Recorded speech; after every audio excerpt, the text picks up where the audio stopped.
Hello, welcome. I'm glad that you're with us as we continue our chronological read through of the Bible. Today we're going to continue our reading of Isaiah. We're going to read Isaiah chapters 5 through 8 today. Chapter 5 is a poem. It starts out by talking about a vineyard that the Lord has planted, a vineyard that the Lord has tended, that He's put everything into. He's anticipating good fruit, but it yields only wild grapes. Wild grapes are bitter to the taste. So the vineyard will be destroyed. Of course, the vineyard is Israel. For though God has done all that he has promised and has blessed her richly, she's been unfaithful to him. The measure is full, and God will exact his punishment. An awful thing indeed will befall them, and they will be chastened. God goes on to condemn certain of their sins specifically.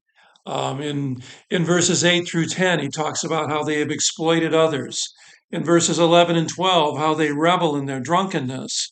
Verses 18 and 19, how they take pride in their sins. Verse 20, how they have twisted moral standards.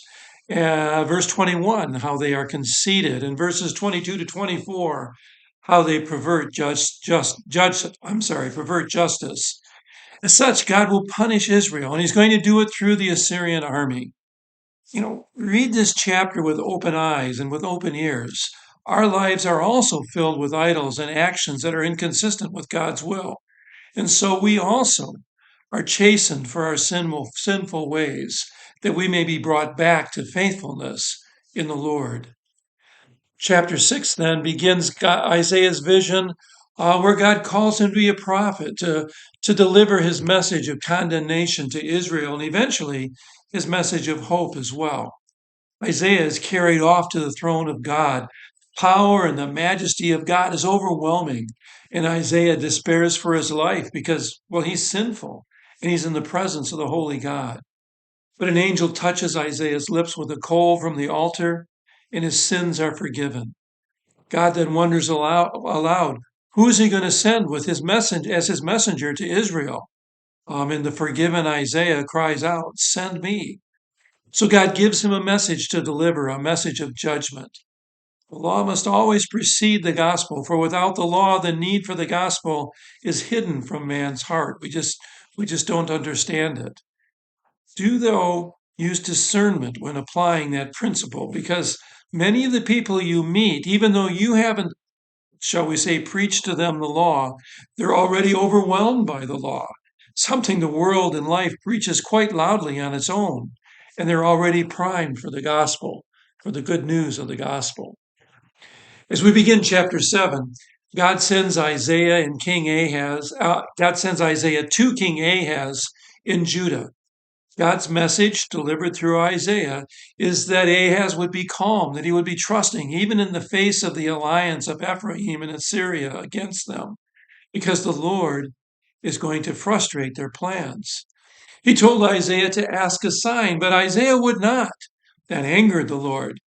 Remember, there's a big difference between demanding a sign from God, it's a bad idea, and refusing to name a sign when God has invited you to do so, when God has told you to do so.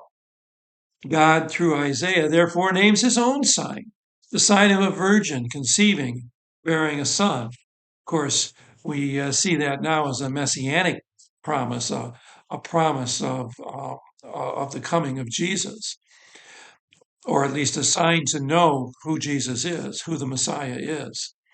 Well, Assyria and Egypt, they're going to battle over the land that Israel and Judah occupy, and the land will be all but destroyed. Great suffering will ensue for Judah, and we know that Israel will be no more once this battling is done. It just simply will not exist.